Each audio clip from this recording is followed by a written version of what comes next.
Enquanto isso, no Criminal Player, hoje nós temos aqui André Luiz Bermudes. É uma alegria poder te receber aqui nesse nosso podcast do Aurí Lopes Júnior, do Alexandre Moraes da Rosa. E quem é André Luiz Bermudes? André Luiz Bermudes chegou, bateu nas minhas costas na Universidade do Vale do Itajaí, dizendo: queria ser teu orientando. Eu disse: você, o que tu faz? Eu sou delegado de polícia. Eu disse: opa, porque delegado de polícia, quando que procura academia, às vezes quer defender algumas coisas mais estranhas e não compatíveis com o atual estágio da polícia no Brasil e a polícia democrática. E foi uma grande surpresa, porque o André fez uma dissertação que eu adoro, fala sobre a aplicação da teoria dos jogos ao processo penal, vai nos contar, e ele conta no livro, que está publicado na 2ª edição, algumas coisas, como a investigação funciona. Foi fazer doutorado, eu tive a alegria de poder participar da banca sobre gestão da informação, e vai nos contar aqui as possibilidades diferentes disso, além de ser um parceiro de jornadas, aí, de palestras, professor e diretor da Academia de Polícia. Então, André, seja muito bem-vindo ao Criminal Player para falar um pouco da tua experiência, da tua formação e das tuas pesquisas. Opa, muito obrigado, Alexandre. O doutor Alexandre foi muito bacana, doutor é ótimo, né? Mas é que eu não consigo, né, doutor? Me desculpa. Então, excelência, vamos lá, excelência. Exatamente, o juízo de direito a gente trata assim. Não é? Foi muito bacana, porque quando eu entrei, né, no mestrado lá na Univale, eu tinha um pensamento, né, de escrever alguma coisa sobre autonomia de polícia judiciária, um papo mais ou menos assim e tudo mais, e estava um pouco perdido, né? E aí eu tive nesse momento de pesquisa e de leitura, eu descobri o seu livro ali, né? E aí li o livro e disse: meu Deus do céu, tem tudo a ver com a investigação, né? Encaixa como uma luva. Qual livro tu leste? Qual livro? Eu li o guia, né? Aí o que acontece? Por que encaixa como uma luva, né? Porque é uma frustração que eu sempre tive desde que me tornei delegado, né? Explico, né? Eu me formei, tava... Isso entrasse na Polícia de Santa Catarina em 2009. 2009, exatamente. Eu entro na faculdade de Direito sem saber o que fazer da vida. Pergunta. Tu também era daqueles que lia só policial, romance policial, sabia como é que era Sherlock Holmes, a gente sabe isso, todo. Sim, Agatha Christie, aquele papo todo, exatamente. Então eu entrei na faculdade de Direito e eu não sabia nem muito bem se eu queria fazer Direito, né? Na verdade, eu era músico. Burina. Eu era músico, eu tocava na noite, né? Então era várzea pura, né? Aí eu fiz a faculdade, fiz o vestibular, entrei na faculdade lá na Federal lá de Pelotas, e o primeiro ano não sabia direito o que fazer, mas eu sempre gostei muito dessa história de filme policial, literatura policial e tudo mais. E aí eu descobri que existia, porque eu não sabia direito, que existia um cargo dentro da polícia, chamado delegado de polícia, né? Que legal, na faculdade eu descobri, que chefiava a coisa toda, e eu disse: opa, que interessante, isso aí, né? Precisa ser bacharel em Direito, tá mais ou menos assim. Isso era o 2º ano da faculdade de Direito. E aí eu me lembro que um dia eu tava chegando, fui num churrasco, não me lembro direito o que era. Eu sei que eu tava chegando de noite no condomínio, lá em casa, e aí eu olhei e tinha uma viatura, assim, uma coisa da SAMU, lá no fundo do condomínio, assim, com as sirenes ligadas, e tinha também uma viatura lá a gente chama de Brigada Militar, né? Da PM, né? Da Brigada Militar lá também, com os giroflex ligados dentro do condomínio. E aquilo me despertou a atenção. Eu disse: eu vou lá ver o que aconteceu, né? Claro, 2 horas da manhã chegando, não tem mais nada pra fazer, eu vou lá ver o que aconteceu, né? Aí fui até o fundo e comecei a olhar, e aí existia um posto, uma faixa, aí eu vi um corpo, assim, né? Só um pedaço do corpo ali, e vi que tava todo mundo já meio que de braços cruzados esperando alguma coisa acontecer, né? E eu não tava entendendo direito o que tava acontecendo, mas tava achando interessante a situação, né? Um drama, tudo, era um prédio e tudo mais, e eu não tava conseguindo entender direito. Lá pelas tantas chegaram dois carros, me lembro direitinho, um era prata, o outro era branco, com os vidros tudo fechado, né? E estacionaram, bati aqui, estacionaram o carro, abriram as portas, assim, aí saiu um cara, me lembro direitinho dele, o cara careca, todo careca, assim, né? Com uma jaqueta de couro e um distintivo no peito, saíram uns 4, 5, assim, coisa, já levantaram aquela fita, entraram, foram lá conversar com as pessoas do apartamento, daqui a pouco saíram, e eu fiquei olhando tudo aquilo e disse: meu Deus do céu, quem é essa gente aí? O que eles fazem, né? Porque eu achei muito legal essa coisa de tu pegar a fita assim do local do crime entrar. Pode passar, né? É isso. Eu disse: eita, aí eu fui... Que autoridade? Eu fui tentar ver o que era e disse: é a Polícia Civil, é a investigação, quem cuida de investigação criminal, assim, de homicídio e tudo mais, é a Polícia Civil. E eu disse: olha, então eu acho que é mais ou menos isso que eu quero, que pra minha vida. E aí, na faculdade, eu comecei a direcionar meu estudo pra isso, né? Bom, por que eu tô falando isso? Porque passou a matéria de processo penal e eu achava que processo penal ia ser o momento que eu ia descobrir o que era investigação, né? Eu disse, agora vai, né? E tava lá esperando, que direito penal já era fissurado, tava estudando bastante administrativo, constitucional, porque eu já fui ver como é que eram os concursos para ser delegado de polícia e tudo mais, minha cabeça toda voltada para isso. E aí, chegou na hora de processo penal, o professor de processo penal começa a dar parte, né, os principiológicos, né, a introdução. Aquela mentirada do Cid Pica-Pau Amarelo. Exatamente. Né? Fala, o direito penal baunilha, né, que fala, né, todo direito penal. Então tava o direito processual penal baunilha, tava lá toda aquela estrutura e eu disse, agora vai, a próxima aula é inquérito policial.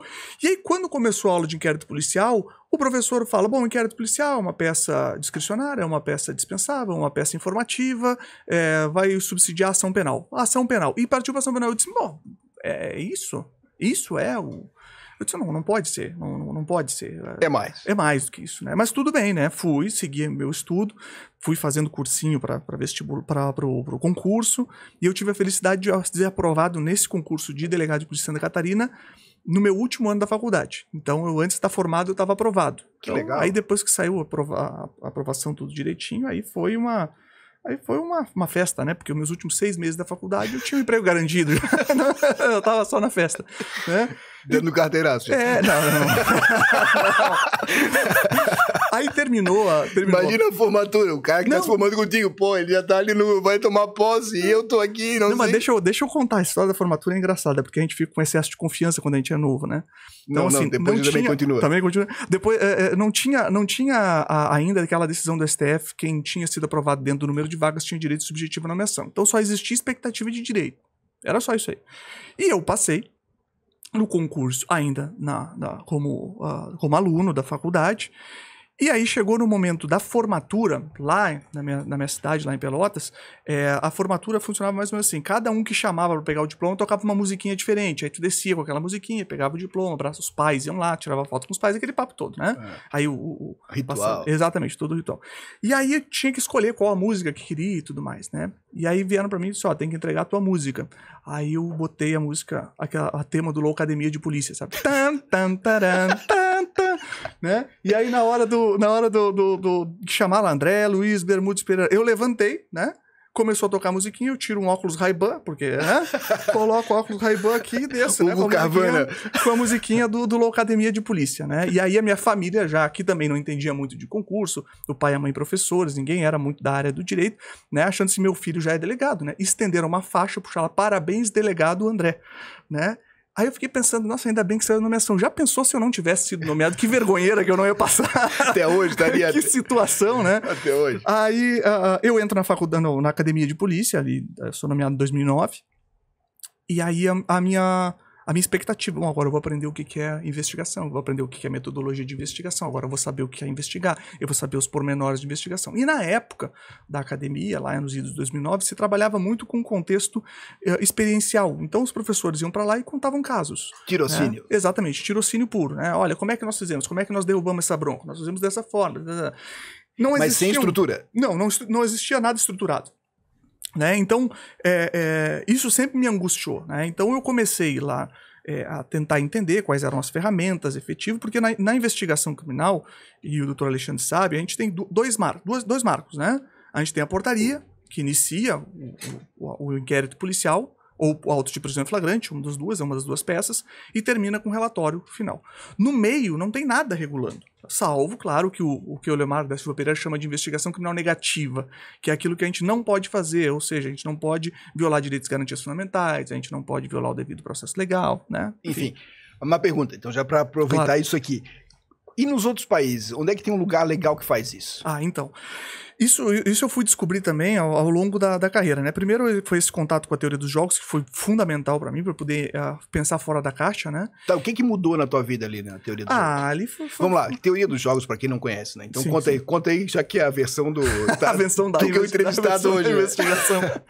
Bom, gente, a teoria dos jogos, ela vem ali, claro, de uma perspectiva no mundo do direito, né? O doutor Alexandre que trouxe isso para cá para o Brasil, numa perspectiva que começa pela análise econômica do direito, na ideia de que todo sujeito é racional, o sujeito racional é tomador de decisão, então cada decisão que a gente toma tem uma análise de custo-benefício, né? Toda decisão, se eu vou pegar o copo d'água, eu tô fazendo uma análise de custo-benefício para isso, um desses processos decisórios importantes, aqui foi só um exemplo besta, né? Mas podemos usar também, desculpa aproveitar, imagina. O Gary Becker, quando fala daquela análise do criminoso, quando é que alguém faz um crime? Quando o custo é menor do que o benefício associado ao risco de ser apreendido e ser punido. Então, essa conta dele, que está lá num artigo da década de 60, é o que serviu de orientação para as políticas criminais. Você aumenta o preço, a pena é o preço. A pena é o preço, isso mesmo. E aí a polícia, o sistema as agências de controle são o que aumentam o preço porque elas aumentam a possibilidade de ser preso. Então, nessa ideia, acaba sendo isso. E foi muito legal porque não foi invenção minha, a teoria dos jogos, mas a ideia de poder sacar porque eu me sentia, e aproveitando isso, um mentiroso como professor de processo penal. E ela dá o sítio pica-pau amarelo, porque, cara, o cara mete o pé na delegacia, mete o pé no fórum e vê que não é assim. É uma fraude. Então... Eu gosto muito de uma frase sua também, que é o direito, a teoria dos jogos no processo penal é o Nelson Rodrigues do direito. Né? É a vida como ela é, né? O pragmatismo. Como é que funciona efetivamente? Isso, e aí, né? Como é que é o funciona? Dia a dia? E aí a teoria dos jogos ela foi mostrando muito esse funcionamento não, vamos dizer assim, não plenamente jurídico da investigação criminal, com várias ferramentas interessantes que são aplicáveis na investigação criminal. Por exemplo, tem uma ferramenta interessante da teoria dos jogos ali que fala sobre o truque na investigação criminal, né? O que seria o truque na investigação criminal? O próprio fato do sujeito trabalhar disfarçado é uma ideia de truque, né? Eu vou lá e me disfarço, sei lá, de carteiro para conseguir identificar o endereço do investigado. É uma forma. Isso é muito legal, assim, porque tem umas coisas muito malucas que, né, investigação eu fui acompanhando, né? Como aquela de fusgulhar lixo. Tem algumas coisas interessantíssimas. E no teu livro, na tua dissertação, que virou depois livro, tu contas as 3 tipos de estratégias básicas, né? Que modificaram, assim, por exemplo, a de estourar uma coisa para chamar... Tá. Claro, porque o que acontece? À medida que eu fui estudando, né, e o mestrado me possibilitou isso muito, e depois o doutorado me fez aprofundar, eu fui tentando resolver a minha angústia, aquela angústia que eu tinha de não ter uma metodologia, de não ter uma ordem das coisas, não ter uma forma de fazer, né? E nesse processo todo, durante o mestrado, eu fui pesquisar 3 técnicas, assim, de 3 estruturas de pensamento no processo de busca e coleta de evidências, né? Tem um que a gente chama de metodologia de rastejamento. O que é a metodologia de rastejamento? É que a gente chama de investigação ponto a ponto. Eu tenho uma informação, essa informação me conduz a uma outra informação, que me conduz a uma outra informação, e aí eu vou montando a minha teia ali, né? Essa é uma forma, né? Tem uma outra forma que a gente chama de círculos concêntricos. O que é isso? Eu pego um ponto central e daquele ponto central eu vou irradiando. Aí eu vou escolher o que eu vou irradiar. Por exemplo, a gente usa muito isso em investigações de pessoas desaparecidas, né? A gente verifica quem é que teve... conversa com as pessoas, as familiares, primeiro. Depois de conversar com os familiares, a gente conversa com os amigos próximos, depois com os colegas de trabalho, depois com pessoas... E aí vai tentando mapear essa pessoa, saber quais foram os últimos passos. Os círculos concêntricos também pode ser utilizado de maneira temporal, assim, né? De maneira cronológica. Então, quem é que teve contato com aquela vítima há 24 horas, quem é que teve contato com ela 48 horas, e aí a gente vai abrindo isso. A gente chama de círculos concêntricos. E tem uma outra ferramenta, outra metodologia que a gente chama de detonação. O que é a detonação? A detonação parte do pressuposto que a informação, que é o que rege a polícia, né? A polícia vive de informação, eu sempre falo isso. O investigador, o instrumento de trabalho do investigador não é a arma, não é o colete, não é a viatura. O instrumento de trabalho do investigador é a informação e o raciocínio. É isso aqui, tudo funciona aqui dentro, né? Então tem que ser uma pessoa curiosa e tem que ser uma pessoa que tem um bom raciocínio lógico. De modo que algumas informações elas estão protegidas, vamos dizer, por uma rocha, que são os direitos e garantias fundamentais, é essa rocha. Por vezes eu tenho que afastar essa rocha para conseguir chegar na informação. A gente chama isso de método de detonação. Como é que a gente age, né? Então, método de detonação. Quando a gente pede ao juiz, né, a gente manda lá para o doutor Alexandre, lá, excelentíssimo senhor doutor juiz de direito. Aliás, uma coisa interessante, a tua forma de fazer pedido também mudou, não? Mudou, nossa, mudou completamente. Porque quando eu me tornei, né, quando eu iniciei a carreira, eu tinha uma perspectiva, claro, toda voltada do mundo do direito, né? Então, contava aquela história inteira. Nossa, fazia uma peça gigante, aí juntava jurisprudência, botava doutrina, e ainda falava pros colegas, não, como é que faz uma petição assim? Como é que faz uma representação assim, com 2, 3 páginas? Olha aqui a minha, tem 35 páginas, né? Achando não que lia. isso era... Bonito. Né? E aí, com o tempo, claro, a gente vai jogando, né? Vai jogando o jogo do processo penal e vai percebendo que não pode fazer isso, né? Claro que eu tenho toda aquela história também que vem da teoria dos jogos do mapeamento, eu tenho que descobrir quem é o juiz, como é que ele pensa, né? Como é que a estrutura mental do juiz, que não come, só... que não faz, só que exatamente. Quem é essa pessoa? O que se alimenta, onde se esconde. Então, eu tenho que mapear toda a jurisprudência, tudo como é que é o processo decisório dele, no mundo jurídico, mas por vezes eu tenho que também dar uma olhada na estrutura, vamos dizer assim, social dessa pessoa, né? De todos os jogadores, né? Profiling, né? Profiling, exatamente. Aliás, o profiling criminal é uma coisa interessante para a polícia. E o profiling geográfico vocês também usam ou não usam um pouco? Não, até usa, mas no processo de análise criminal, né? Um processo de análise de dados, né? Onde é que está tendo maior criminalidade, mas é o que a gente chama de mancha criminal, isso. É mais ou menos nessa linha que vai, Calor. Né? É porque tem uma discussão interessante no mundo, pelo menos americano, né? O Ross, lá que vai estudar a questão do perfil geográfico. E eles estudam muito em agressores sexuais, porque um agressor sexual, por mais que você não saiba quem é, e quem é o sujeito, né? A partir do mapeamento geográfico, você pode buscar alguns indicadores, porque o sujeito não vai procurar uma vítima num lugar que ele seja conhecido, então não é o lugar que ele mora.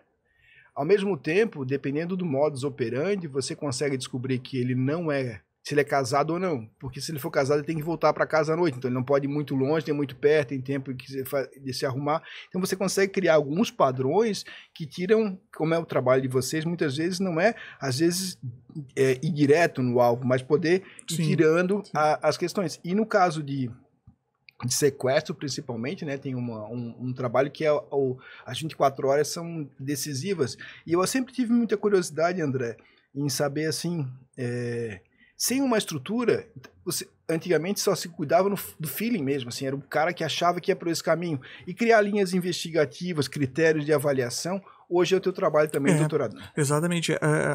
Em função de tudo isso que eu estudei no mestrado, ainda assim eu precisava ter um desenvolvimento de um desenho de processo, vamos falar assim, para orientar os colegas delegados de polícia, eu também na condição de professor lá da casa. Né? Como uma apoio. Decisão de apoio, exatamente. Um protocolo, Exatamente. Como é que funciona o raciocínio investigativo? Onde começa o raciocínio investigativo? O que eu faço primeiro? Porque tudo isso, na verdade, o meu mapeamento foi um mapeamento de alguma coisa que já existe. O que é uma coisa que já existe? Como é que funciona o raciocínio lógico na investigação criminal? Então, Noruega, né? Exato. Chega a notícia do delito, como é que eu tenho que pensar, né? Isso. Como é que funciona a cabeça do investigador? E aí, como é que eu coloco isso no papel? Então, a ideia foi puxar o freio de mão lá em cima para diminuir muito a velocidade do raciocínio do investigador. Aí eu fui pesquisar isso, fui em autores ingleses em especial, porque tem a Scotland Yard é muito forte em produção de conhecimento. Também peguei muita coisa da polícia de Oslo. A polícia de Oslo tem uma produção muito boa na Noruega, né? Então vou até 2 destaques assim muito bons, que é o Ivar Fashin e o Gottschalk, 2 autores noruegueses excelentes. O Ivar Fashin tem a tese de doutorado dele é como fazer um detetive especialista, né? Tem um outro inglês também chamado Tony Cook, que escreve também um manual de investigação criminal, que ele chama de Senior Investigation Officer, que seria o equivalente ao delegado de polícia lá na Inglaterra, né? Então eu fui mapeando esses autores e fui percebendo que eles têm um desenho de raciocínio, um desenho de processo, um desenho de raciocínio. E eu fui colocando isso, por onde é que entra a notícia do delito. A partir da notícia do delito, como é que eu analiso os fatos que eu já tenho posto, que a gente vai chamar de premissas. A partir das premissas eu desenvolvo por um raciocínio indutivo e dedutivo uma hipótese inicial possível, e aí a gente vai fazer aquela relação lá com Sherlock Holmes, com Augusto Dupin, do Edgar Allan Poe, da Agatha Christie, o próprio Hercule Poirot também, que eles eram mapeados, e aí nos filmes também a gente mapeia o investigador como sujeito genial. Lembra como é que é CSI? Que aí os caras viam um pelo, assim, né? Aí eles tiravam um pelo que ninguém tinha visto. Meio MacGyver, pelo, né? E aí aquilo já desdobrava em 1 milhão de coisas tecnológicas. Aí, é isso que aconteceu. Não é assim também. Não é. É cinema, né? Sim. Mas toda essa mística de o sujeito genial, o investigador genial, que ele analisa um pontinho, e daquele pontinho ele extrai todo um resultado. Que era o método do Sherlock Holmes, né? Sim. Ele analisava, aí uma mancha, um pingo de uma mancha como é que fala? Na manga da camisa, ele já vai buscar aquela mancha, tem tantos meses e vai fazendo toda uma história. Isso aí, que ele chama, o Arthur Conan Doyle, que é o escritor, chama de método dedutivo, na verdade a gente chama de método abdutivo. Que é o único, né, que funciona. Exatamente. Porque tu não tens nada para provar nem para fazer, tu tens aqui construir. Exato. Esse é o desafio. Aí tu monta a tua hipótese inicial, olha, então ocorreu um crime de homicídio. Aliás, o que tinha acontecido lá no teu condomínio? Lá? O rapaz, ele tinha um transtorno psiquiátrico, e aí naquele dia ele teve um surto e ele se jogou do 4º andar, e aí ele faleceu lá.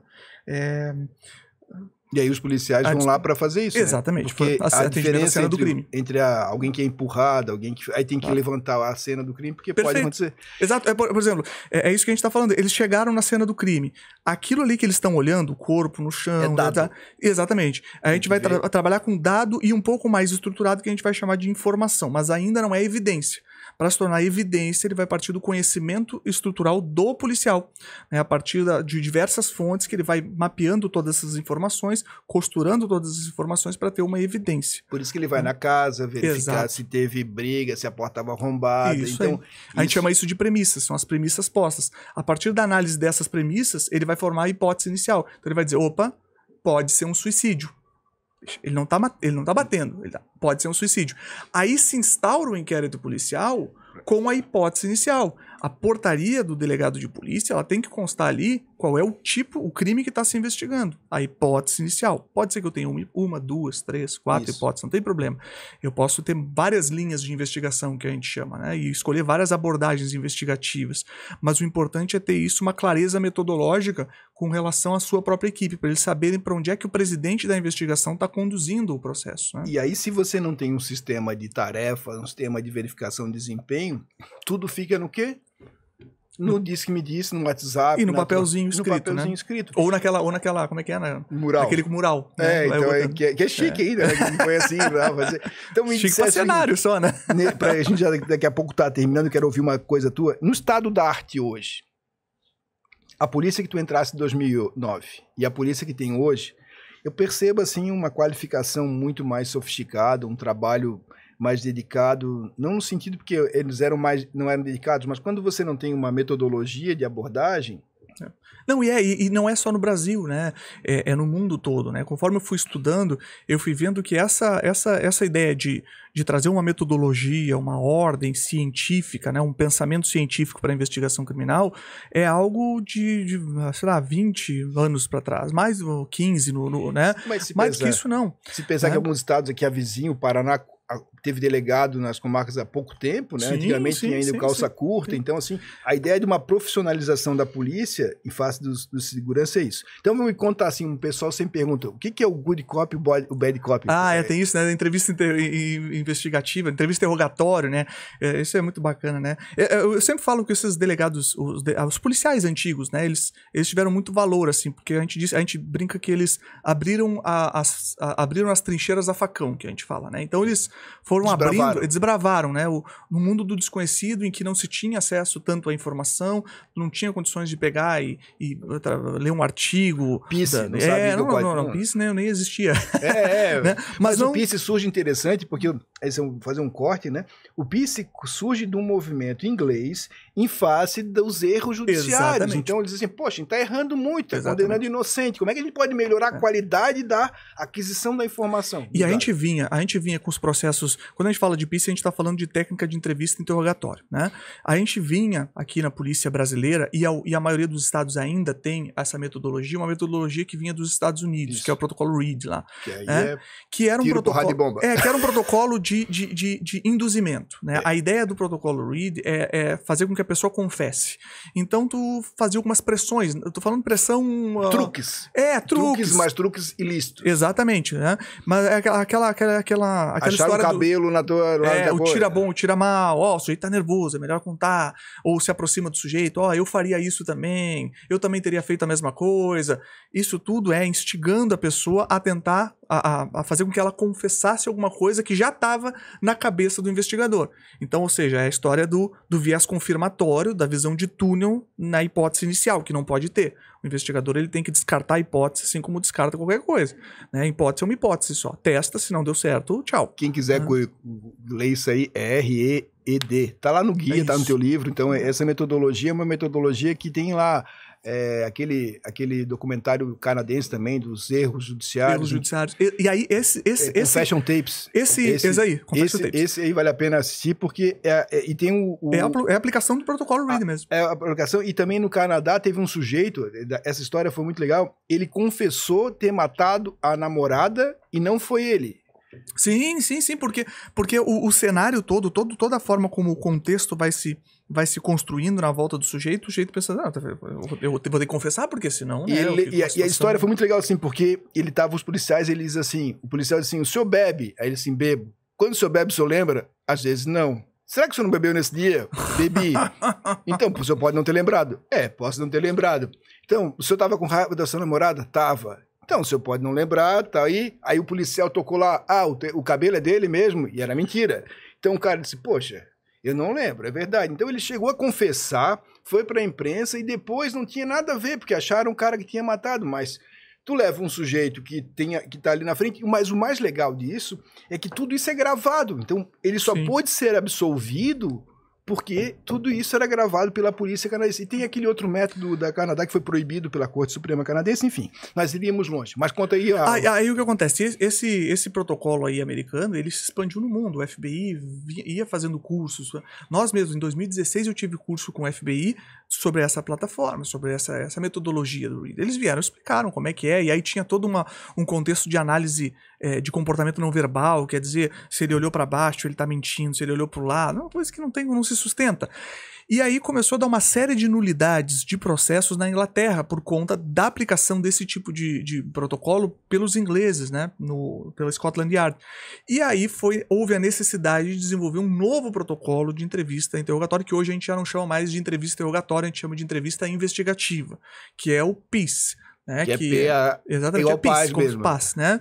Que é o primeiro... Se botar no Google vai achar errado PAS, aí vai achar a Bárbara Paz. A primeira coisa, o primeiro passo é planejamento. Eu tenho que planejar uma estrutura, né, de interrogatório, de conversa. Tem que saber onde quer chegar, né? Não, e saber como se aproximar da pessoa, né? Tem muito isso... de uma coisa que é uma ferramenta super importante na entrevista investigativa, e tem bastante literatura sobre isso, então não há óbvio sim falar, que é o rapport. O que é o rapport? É estabelecer uma conexão entre o entrevistador e o entrevistado. Só isso, doutor, já é uma revolução, vamos falar assim, no âmbito da polícia, porque os policiais, né, tinham, e hoje tinham uma resistência, hoje bem menos, conforme a gente vai explicando, isso vai introjetando, né? Mas tinham uma perspectiva, como é que eu vou criar uma conexão com o sujeito que é o bandido? Como é que eu vou criar? Não quero, o sujeito é o bandido, eu sou mocinho, é assim que funciona esse mecanismo, assim que aprendi, né? Exato, então criar um mecanismo de aproximação. Isso foi mudando, inclusive, a estrutura das delegacias de polícia. Se a gente pegar algumas estruturas de sala de entrevista e interrogatório, à época de 5, 6, 7 anos atrás, vai ver uma estrutura de sala de entrevista e interrogatório imitando o Poder Judiciário, em T. Né? Aí fica o delegado de polícia lá em cima, junto com o escrivão, o investigado lá embaixo, tu afasta a pessoa. Né, transforma, né, tudo num ambiente muito formal e a pessoa não sente a vontade de falar. E esse não pode ser o intuito de uma entrevista policial. Ele tem que se sentir engajado. Então, a primeira fase é a preparação, a segunda é o engajamento. Né, que é trazer o sujeito para ele se sentir à vontade de falar. né?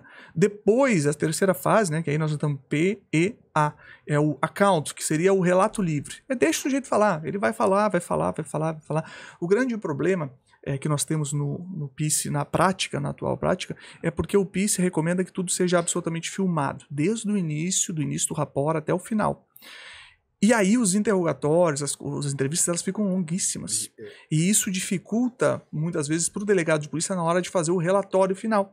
Aí tem que fazer os melhores momentos. Exatamente. Aí a gente cai todo num processo de ter que ter ferramentas de tecnologia que possam viabilizar isso e garantir toda essa filmagem. Até porque boa parte da tecnologia disponível é o que você tem no seu notebook pessoal, porque a instituição tem muitas limitações. Tem muitas limitações. Embora a gente tá numa expectativa muito boa, pelo menos aqui na Polícia Civil de Santa Catarina, que está sendo desenvolvido pela polícia civil o inquérito policial digital, né? Então é sair da velha forma do inquérito policial digital e começar a trabalhar no inquérito policial digital como gestão de informação, gestão de conhecimento propriamente dito, né?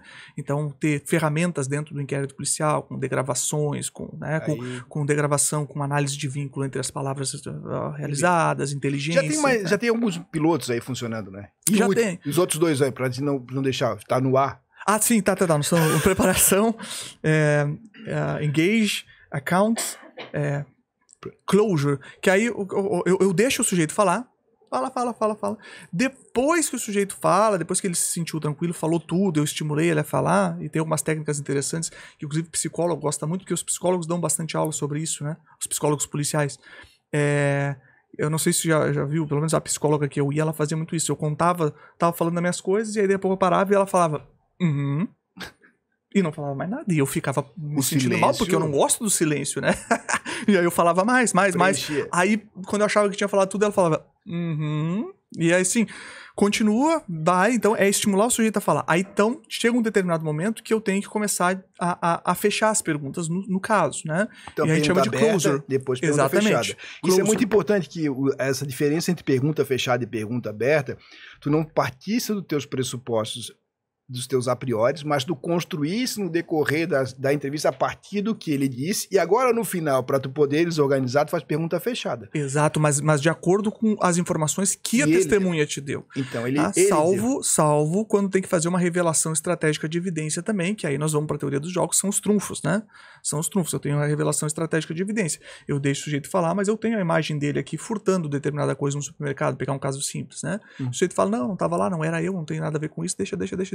Mas e onde é que estava? Aí vai fechando, ó. Onde é que estava? E estava com quem? Vai fechando, closure. Lá pelas tantas tem o momento da revelação estratégica de evidência. Diz, eu tenho uma foto sua aqui nesse dia, no supermercado, aqui furtando tal coisa. É parecido. Né? O que o senhor tem para falar sobre isso? É parecido. Sabe que eu tinha aqui um gêmeos que faziam vários furtos em Florianópolis, cara, e um deles ia sempre pro shopping, enquanto o outro fazia furto. E aí um dizia que era o outro. Ah, olha aí. E tu não tinha como fazer. Não tinha como saber, sim. O promotor assim, não dá pra dar metade da pena. Metade da pena. Divide pros dois, né? Saber como é que foi. Então, essa é o finalzinho. A gente vai fechando o closure e depois tem a última parte que é o evaluation, que basicamente é avaliar todo o trabalho, assistir de novo, ver quais foram as falhas, onde é que eu direcionei pergunta para tentar melhorar para a próxima entrevista, né? Massa. Então, a gente está trazendo esse protocolo, e nós fomos o primeiro estado do Brasil a trazer esse protocolo para cá, oficialmente. A primeira academia de polícia a adotar o protocolo como protocolo padrão oficial do estado foi Santa Catarina. Isso deu em 2017. De lá para cá, a gente já tem uma centena de turmas de policiais que vão passando por esse treinamento. É um treinamento bastante grande, ele é um treinamento que ele é dado uma parte na formação inicial do policial e depois ele tem que voltar para a academia umas 3, 4 vezes, aí ele faz entrevista na base, leva a entrevista para a academia de polícia, coloca no telão, os outros policiais analisam, errou aqui direcionou, aqui tem que tomar cuidado, porque tem muito isso, né? A gente tem um poder muito grande de influenciar nesse processo, sim, claro. Porque é uma autoridade que está ali, seja o delegado, o escrivão, o agente de polícia, é uma autoridade, o sujeito está ali, está vendo um sujeito que é da polícia, o sujeito da polícia pergunta, escuta, a arma era prateada ou preta? Eu nem lembrava que tinha uma arma, mas agora na minha cabeça existe uma arma. E aí tá conduzindo, né? Dessas duas opções que é uma... Exatamente, eu tô dizendo era preta, ele disse, eu não sei, mas na minha cabeça agora criei uma falsa memória de que existia uma arma. Uma arma de fogo, eu nem sabia. E essa sugestão é complicado porque às vezes na audiência você pergunta assim, qual é a cor do cavalo branco Napoleão, né? Porque é assim que pergunta, o promotor às vezes pergunta, tem uma arma? Não, ele tá perguntando que ele tá fazendo pegadinha. Então, Mas isso é interessante também, doutor, porque a gente tem visto também, e eu acho interessante depois fazer até uma conversa, quando for possível, e aí eu tenho falado bastante com o pessoal da Cadejude e com a academia do Ministério Público e da Defensoria Pública, também para pesquisar esse tema, porque a gente tem visto nas audiências de custódia também muitas perguntas direcionadas. Horríveis. Sabe? O senhor foi agredido pelos policiais e foi como? Ele te deu um tapa, ele te deu um soco, e a pessoa... Aí muitas vezes o sujeito, em sua grande maioria, né? A gente confia aqui na instituição que tá. Não acontece. Aí o sujeito que tá ali diz, opa, aqui eu ganhei uma oportunidade, né? Se eles estão me estimulando a falar, deve ser porque eles sabem de alguma coisa que eu não sei. Então eu vou dizer que eu fui agredido para tentar desmerecer o processo de investigação, tentar desmerecer o processo da polícia militar, enfim. Né? Então, sugere memórias falsas e sugere também oportunidades. Então, esse modo de perguntar, e é o difícil, André, porque quando a gente fala de qualificação do modo como se comunica e de se obter informações, a crítica que se faz à polícia, além de ser justa, a qualificação que se teve, eu nunca na minha vida tive uma formação sobre isso, se não fosse a minha curiosidade pessoal. Uhum. E hoje em dia eu sou mudo, né? Porque como juiz eu já antes era samambaia, né? Eu só ficava ali na sala de audiência, não perguntava nada. Agora então eu não faço nada. Mas a gente tem que terminar aqui, eu só queria perguntar duas coisinhas para ti. Uma, da tua tese que estás fazendo com a professora Gertrudes na Universidade Federal de Santa Catarina, que é muito legal, que o André fez mestrado em Direito e foi para a gestão de informação, do conhecimento. E lá vai sair tu promete aí que vai fazer uma coisa legal sobre, mesmo que seja um suporte teórico para a gente melhorar isso. E aí essa questão vai para o advogado também, que é muito legal para o advogado entender como pensa o delegado, que muitas vezes não sabe. E às vezes a defesa está tão arisca que prejudica o próprio esclarecimento do fato favorável. Isso acontece, né? E aí realmente não conhecer a teoria dos jogos, né? Que é o advogado, muitas vezes, ele vai lá na delegacia de polícia, a delegacia de polícia abarrotada com um monte de procedimento, é mais um procedimento dele, só mais um.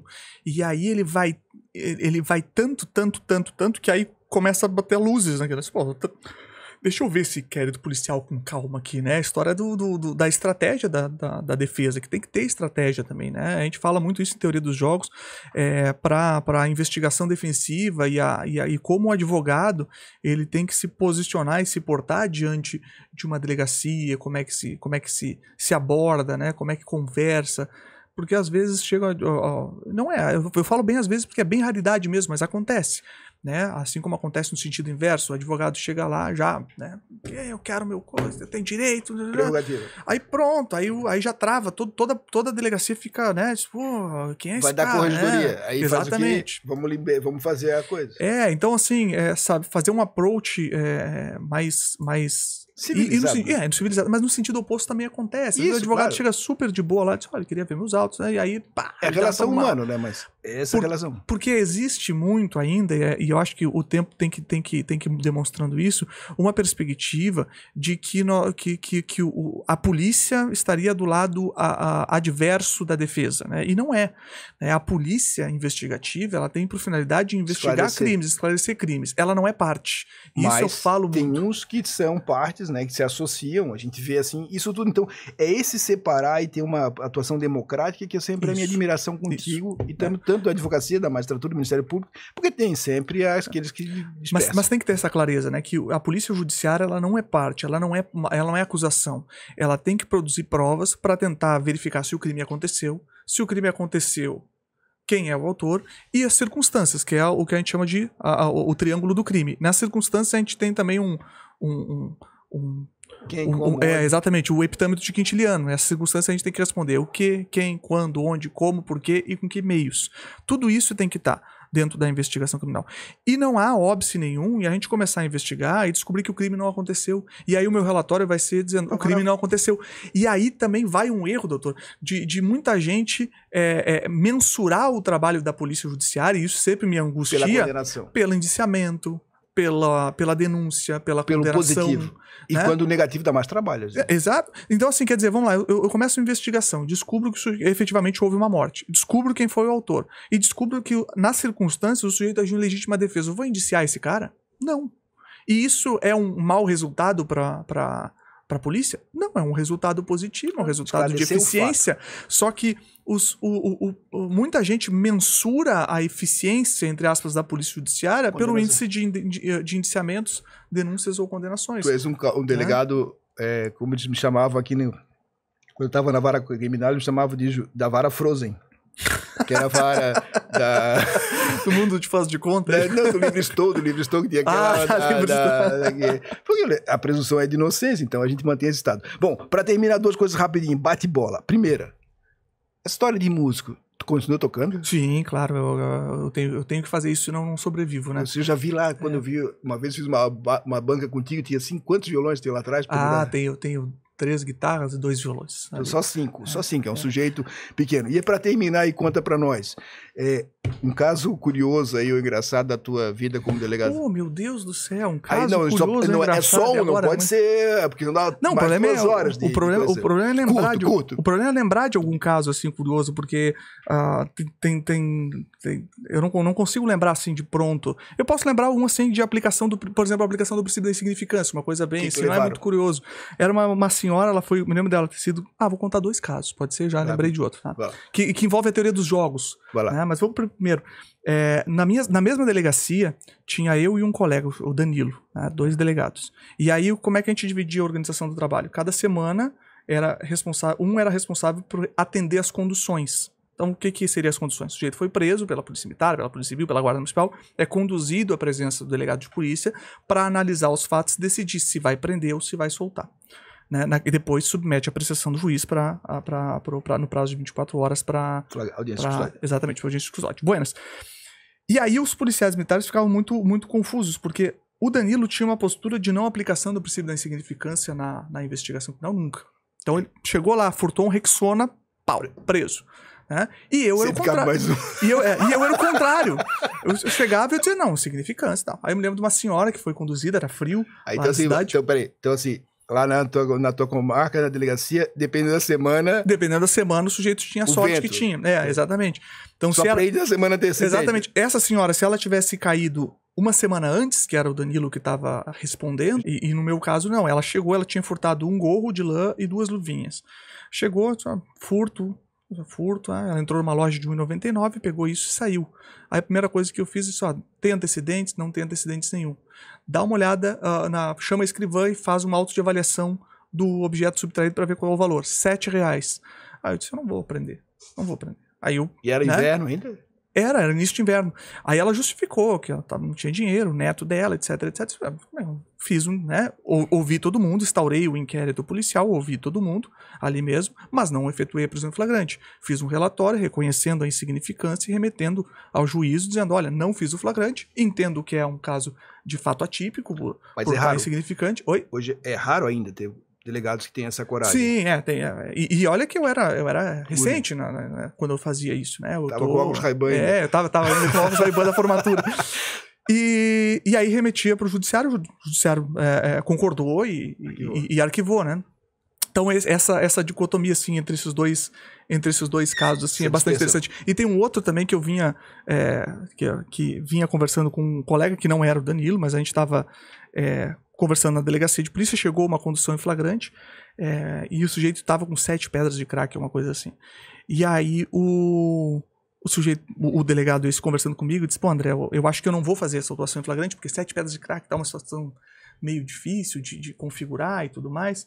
E aí nós fomos caminhando, ele dizendo, não vou fazer, acho que não vou fazer. E lá pelas tantas, ele olha e vê o advogado era um advogado conhecido de facção criminosa no local, né? Aí o que ele faz? Muda. Ele disse, eu vou fazer a autuação em flagrante. Aí o sujeito foi autuado em flagrante, foi denunciado por tráfico de drogas, e aí só foi ser absolvido lá, depois da sentença, e passou uma boa parte do tempo preso. Então, como o que o doutor chama no livro de efeito halo, né, que é a primeira impressão, que gera o viés confirmatório, como isso é importante, tem que estar dentro das estratégias do jogo, né? E veja, olha só como é interessante para terminar.